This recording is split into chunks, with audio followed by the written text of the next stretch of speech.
সবাইকে আদাব। শুরু করিতেছি মহান সৃষ্টিকর্তার নামে।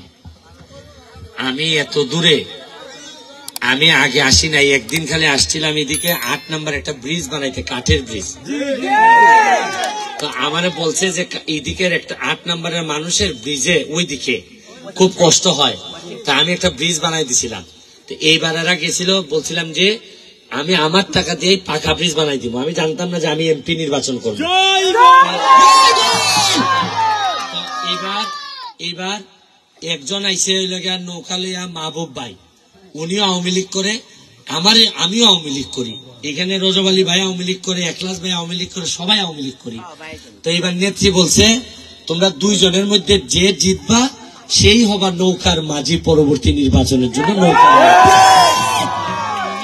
শেখ হাসিনার দোয়া নিয়ে আইছি, আশীর্বাদ নিয়ে আইছি, এবং আমি পাশ করলে পরেও শেখ হাসিনার কাছে নিয়ে বলবো যে নেত্রী আমি পাশ করে আইছি, আমার মানুষ আমারে পছন্দ করছে, আপনি আমারে গ্রহণ করে আমারে বরাদ্দ দেন যাতে আমি এদের রাস্তাঘাট করে দিতে পারি। নেত্রী আমার নির্বাচন নৌকার বিরুদ্ধে না, আমার নির্বাচন হলো নৌকার মাঝির বিরুদ্ধে।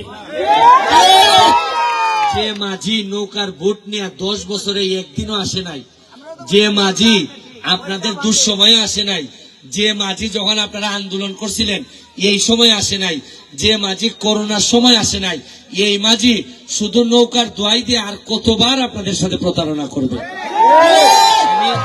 আমি আপনাদের আশীর্বাদ চাই দিদি। আমি ব্যক্তিগতভাবে জীবনে এইখানে ব্রিজ বানাইছি, আমি পাশ করলেই 7 তারিখে পাশ করলেই এর পরের মাসে আমি এটা পাকা ব্রিজ করবো। আমি আপনাদের এখানে আমি বাইরে দিয়া আমি একলাস বাইরে দিয়ে আমের চারা পাঠাইছিলাম কিছুদিন আগে, অল্প সংখ্যক লোক আপনারা আমের চারা পাইছেন। আপনারা করোনার সময় একলাস বাইরে দিয়ে আমি খাবার পাঠাইছি। আমি আপনাদের আন্দোলনের সময় যখন 300 টাকার জন্য আন্দোলন করছিলেন তখনও খাবার পাঠাইছি। আমি কিন্তু জানতাম না দিদি যে আমি নির্বাচন করব, কিন্তু আমার রক্তের মধ্যেই আছে যে আমি মানুষের সেবা না করলে আমার কাছে মনে হয় যে আমার জন্মই বৃথা। তবে আমি একটা কথা, শেষ কথা বলি দিদি, আপনারা যখন ব্যালট বাক্সটা নিবেন, ব্যালটটা নিয়ে খুঁজবেন যে ঈগল পাখিটা কই। ঈগল পাখিটা যখন দেখবেন তখন সিলটা যখন মারবেন, আমি তো তখন সামনে থাকবো না, আমি থাকবো চুনারঘাটে। তখন এমন ভাবে সিলটা মারবেন আমি যেন চুনারঘাটে বৈশাখ টের পাই, অনুভব করি যে এরা যে ব্যালটে মারছে না, আমি ব্যারিস্টার সুমনের কলিজার মধ্যে সিলটা মারছি। এটা যেন আমার মনে থাকে যে এরা আমার কলিজার মধ্যে সিল মারছে।